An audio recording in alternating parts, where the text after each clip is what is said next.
Hello viewers, আসসালামু আলাইকুম। আপনারা কিভাবে আপনাদের টিকটক অ্যাকাউন্টের পাসওয়ার্ড চেঞ্জ করবেন সেই প্রসেসটি আজকের এই ভিডিওতে আমি আপনাদেরকে দেখিয়ে দেব। টিকটক অ্যাকাউন্টের পাসওয়ার্ড চেঞ্জ করার জন্য প্রথমেই চলে যাবেন আপনারা আপনাদের টিকটক অ্যাকাউন্টে এবং নিচে দেখতে পাচ্ছেন প্রোফাইল একটি আইকন রয়েছে, জাস্ট প্রোফাইল আইকনে ক্লিক করবেন।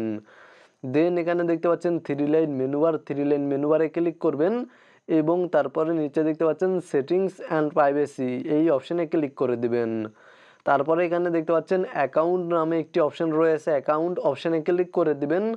তারপরে এখানে দেখতে পাচ্ছেন পাসওয়ার্ড নামে একটি অপশান রয়েছে, আপনারা জাস্ট পাসওয়ার্ড অপশানে ক্লিক করে দিবেন এবং আপনাদের টিকটক অ্যাকাউন্টে যেই ইমেল অ্যাড্রেস বা ফোন নাম্বার অ্যাড করা রয়েছে সেই ইমেল অ্যাড্রেস বা ফোন নাম্বারে ভেরিফিকেশন কোড পাঠাতে পারে। জাস্ট আপনারা ভেরিফিকেশন কোড বা ওটিপিটি এখানে সাবমিট করে দিবেন, তাহলে আপনাদের সামনে এই ধরনের একটি ইন্টারফেস শো করবে এবং এখানে দেখতে পাচ্ছেন ইন্টার পাসওয়ার্ড। এখানে আপনারা যেই পাসওয়ার্ডটি টিকটক অ্যাকাউন্টে দিতে চাচ্ছেন সেই পাসওয়ার্ডটি টাইপ করে দিবেন।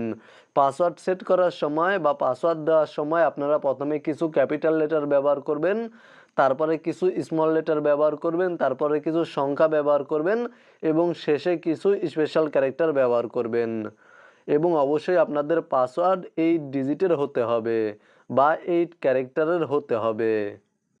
পাসওয়ার্ড টাইপ করার পরে নিচে দেখতে পাচ্ছেন কন্টিনিউ নামে একটি অপশান রয়েছে, কন্টিনিউ অপশানে ক্লিক করে দিবেন এবং কিছুক্ষণ অপেক্ষা করবেন, তাহলে আপনাদের টিকটক অ্যাকাউন্টের পাসওয়ার্ড চেঞ্জ হয়ে যাবে।